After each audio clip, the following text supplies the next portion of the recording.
네, 안녕하세요. 유튜브 시청자 여러분. 차기남의 환경안전관리자입니다. 네, 오늘은 우리가 환경안전직 면접을 볼 때에 사전에 무엇을 확인해야 되고, 그 다음에 실제 면접 볼 때에 우리가 해야 될 질문이 무엇인지를 좀 말씀을 드리려고 합니다. 뭐, 제가 말씀드리는 게 100%다 맞다 이렇게 이야기하기는 어렵겠죠. 근데 제가 그동안 경험했던 것들을 바탕으로 이야기하는 것이고, 혹시라도 다른 의견이 있으시면은 그런 부분들은 댓글을 달아주시면은 네, 함께 또 생각해 볼 수 있도록 하겠습니다. 네, 먼저 회사에 대해서 조사해야 될 게 무엇인가를 말씀드리면은 일단 회사의 비전이 중요하죠. 그 비전이라는 게 무슨 비전 선언문 이런 걸 얘기하는 건 아니고 어, 회사가 얼마나 어, 영속될 수 있는가, 지속될 수 있는가에 대한 거라고 보시면 돼요. 그래서 그 회사가 속해 있는 업종이 사양산업인지 혹은 아닌지 뭐 이런 것도 있을 것이고, 그 다음에 매출액, 그리고 매출액뿐만 아니라 영업이익 이런 것들이 얼마나 뭐 성장세에 있는지 혹은 뭐 유지가 되고 있는지 아니면 떨어지고 있는지 이런 것들 변화를 확인해 봐야 되겠죠. 그래서 그런 것도 좀 볼 수 있으면 확인해야 되고, 언론 보도 이런 것도 확인을 해 봐야 되겠죠. 회사의 평판, 어떤 산업의 그 방향 이런 거 확인해 봐야 될 것이고요. 그 다음에 인원 규모, 그리고 업종, 그 다음에 뭐 환경 설비가 있다면은 그게 몇 종에 해당되는 것들인지 그런 것도 사전에 확인해 볼 수 있으면 좋겠죠. 그래서 이런 것들은 결국에는 내가 법정 선임이 될 것인가 아닌가, 어떤 것들을 책임을 져야 되는가, 뭐 이런 것들을 알 수 있는 자료가 될 것이고요.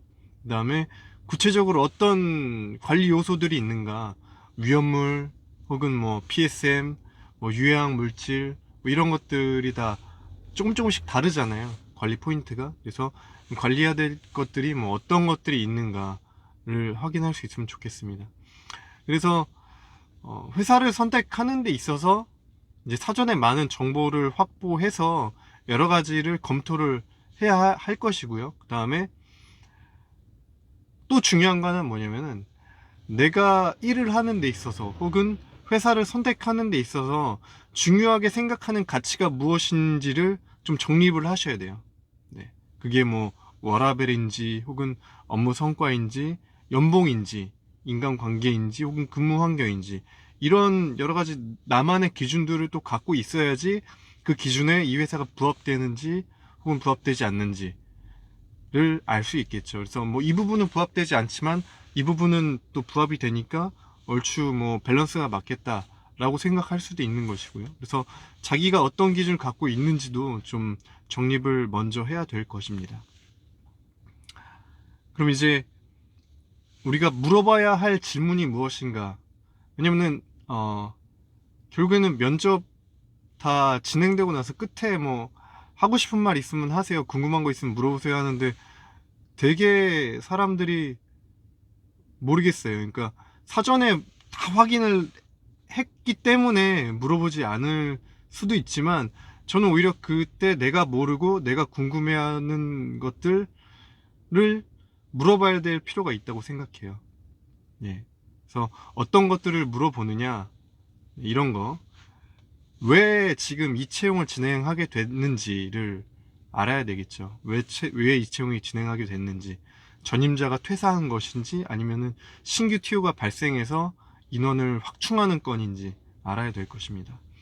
전임자가 퇴사하는 경우는 기존 업무에 뭔가 문제가 있었을 수도 있다라고 생각할 수도 있고, 그 다음에 뭐 신규 TO 같은 경우는 이제 회사가 사세를 확장하면서 뭐 일이 많아지는 건가 이렇게 생각할 수도 있겠죠. 그래서 여러 가지 좀 생각을 해볼 수 있기 때문에 이 질문을 하셔야 되고, 뭐 전임자 왜 퇴사했어요 이런 질문은 뭐 안 하시는 게 좋을 거예요 아마. 예.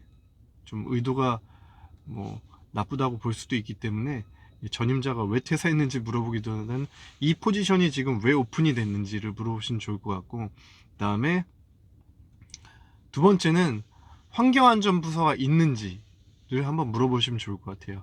그래서 있다면은 그래도 나름 이 회사가 환경안전에 대해서 어떤 중요성을 인식하고 있고 또 체계를 좀 갖고 있구나라고 생각할 수도 있고, 사실 없을 수도 있어요. 지금 제가 일하는 회사도 환경안전 부서가 없습니다.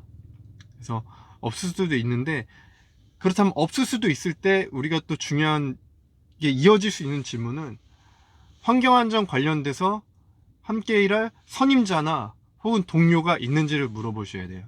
네. 만약에 선임자나 동료가 없다면 결국에는 내가 그 모든 것들을 나만 알고 있는 거고 나만이 커버해야 된다라는 것이죠. 그래서 신입사원한테 이러한 조건은 사실 굉장히 좀 업무를 진행하는데 불리할 수가 있어요. 제가 경험을 해본 것이기 때문에 굉장히 힘듭니다.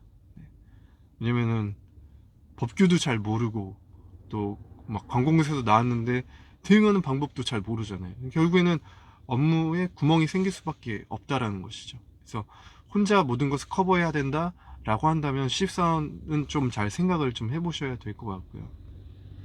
그 다음에 세 번째는, 내가 지금 일하고자 하는 이 포지션이 환경안전 업무 전담인지 아니면은 다른 업무도 해야 하는지. 예를 들면은 안전관리자로 되는 것인데 위험물 소방까지 커버해야 되는 건지, 아니면은 안전관리자 중에서도 그 중심 업무가 뭐 PSM인지 혹은 뭐 일반 산업안전보건관리인지, 뭐 비율은 어느 정도 되는지, 이런 것들을 한번 물어보실 필요가 있어요. 기본적으로 이런 것들은 채용 공고에 어느 정도 정보가 나오죠. 정보가 나오는데 실제로 이제 면접을 보게 되면은 뭐 나를 관리해주는 최소한의 가까이 있는 실무자 혹은 그 위에 바로 위에 관리자 분이 나오시잖아요. 그래서 그 물어봤을 때 그거에 대한 현업의 현실의 정보를 정확하게 주실 수 있는 분들이거든요. 그래서 그분들이 대답하는 것과 채용 공고에 나온 것들이 뭐 일맥상통하는지를 확인하는 차원이 될 수도 있고, 그 다음에 내가 이 커리어를 발전시켜 나가기 위해서 집중하고자 하는 분야가 있을 수 있잖아요. 예를 들면 나는 PSM 업무를 좀 많이 포커싱해서 커리어를 가져가고 싶다라고 한다면은 PSM의 비율이 좀 높아야 되겠죠. 네.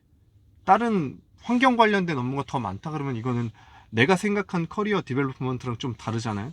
그래서 그런 부분도 생각을 해봐야 됩니다. 그래서 내가 집중하고자 하는 분야가 있을 경우 업무 스콥이 그에 이제 알맞은지 적합한지를 이제 질문을 통해서 좀 확인을 해보실 수가 있을 것 같고, 다음에 네 번째는 이제 이건 뭐 제가 개인적으로 이제 중요시하는 부분인데, 야근이나 특근이 많은지 또 거기에 대한 보상이 어떻게 되는지를 좀 확인해 보셔야 돼요.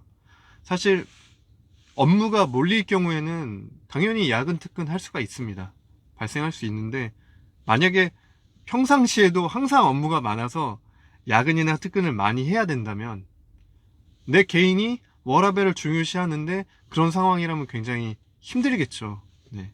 그래서 그런 경우는 내가 워라밸을 중시하는 사람이라면은 반드시 한 번쯤 확인을 해봐야 되는 부분이고, 뭐 다행히 요즘은 52시간 근무 제도 때문에 뭐 근무 시간 자체를 많이 늘릴 수가 없죠. 많이 늘릴 수가 없는데 그건 뭐 법이니까 법과 현실이 좀 다를 수도 있잖아요. 네, 그렇기 때문에 좀 확인을 해봐야 되고, 그 다음에 만약에 야근 특근이 있는데 우리는 보상을 해주지 않습니다. 그럼 이게 어떻게 되는 거죠? 라고 했을 때, 우리는 다 연봉에 포함되고 성과급을 따로 지급하기 때문에 별도의 야근 수당이나 특근 수당 주지 않습니다. 이렇게 대답하는 회사라면은 사실 걸러야 될 확률이 굉장히 높습니다. 그분들이 얘기하는 게 뭐 맞을 수도 있죠. 근데 그걸 누가 어떻게 확인을 하냐 이거예요. 내가 2시간을 하고 4시간을 하고, 근데 그런 것들이 당연히 시간에 따라 수당이 달라질 텐데 어떻게 연봉에 포함이 될 수가 있고 어떻게 성과급에 반영이 될 수 있냐 이거예요. 그건 아무도 모르죠. 그리고 뭐 야근 많이 한다고 해서 성과가 높다라고 이야기하기도 사실 힘들잖아요. 물론 그건 이제 판단을 누군가 하시는 거지만, 야근을 하지 않고도 업무 성과를 많이 낼 수도 있기 때문에, 네. 그래서 뭐 연봉이 포함된다, 성과급으로 반영이 돼서 지급이 된다, 이렇게 대답하는 얘기하는 회사라면은 제 생각에는 걸러야 될 확률이 굉장히 높습니다. 또 이거를 비용으로 주는지, 야근비, 특근비 비용으로 주는지, 아니면은 휴가로 주는지, 그런 것들도 한 번쯤 확인해 보셔야 돼요. 지금 저 같은 경우는 휴가로 주는 회사에 다니고 있거든요. 그래서 저도 이 부분은 굉장히 만족스럽습니다. 결국에는 휴가로 준다라고 하는 거는 야근 특근으로 인한 비용 발생을 최소화하겠다라는 것이고, 비용 발생을 최소화시키겠다라는 건 결국에는 이 회사가 야근이나 특근을 지향하지 않는다라고 볼 수가 있겠죠. 그래서 그런 것들도 연계해서 좀 생각해 볼 수 있는 포인트가 될 수 있습니다. 네. 그래서 여기까지 해서 몇 가지 우리가 질문해야 될 사항이 무엇인지 확인을 해봤고요. 사실 그래요. 면접관이 있고, 그 다음에 면접자, 뭐 피면접자라고 해야 될까요? 그러니까 어떻게 보면은 면접을 보러 가는 사람은 약간 을의 입장이긴 합니다. 을의 입장이긴 한데, 어쨌든 내가 분명히 선택할 수 있다라고 저는 생각하거든요. 선택할 수 있는 부분이 있기 때문에, 내가 어떤 질문을 한다고 해서 면접관이 쟤 되게 건방진데 이렇게 생각할 거라고 하시면 절대 안 됩니다. 절대 안 되고 물어보셔야 돼요. 쫄리지 말고 자신 있게 물어보시고, 왜냐면 회사는 제가 보기엔 그래요. 항상 자기네한테 유리한 정보를 많이 오픈하려고 하지 불리한 정보는 잘 오픈을 하지 않아요. 그런 부분들을 조금 더 구체적으로 질문하면서 좀 알아봄을 통해서 내가 갖고 있는 어떤 회사에 대한 가치는 이런 것인데, 이런 가치에 얼마나 밸런스가 맞는지, 부합이 되는지를 확인을 해야지만이 오래 다닐 수 있는 어떤 그런 좋은 회사를 선택을 할 수 있다라고 생각이 듭니다. 네. 그래서 혹시라도 면접을 준비하고 계신 분들이 있다면 제가 드리는 말씀들을 참고해서 한번 준비를 해보시면 어떨까라고 생각이 들고, 서두에서 말씀드렸듯이 혹시라도 제가 생각한 것과 다른 의견이나 혹은 추가적인 의견이 있으시면은 그런 것들은 댓글로 달아주시면 좋겠습니다. 네, 오늘은 여기까지 하도록 하겠습니다. 감사합니다.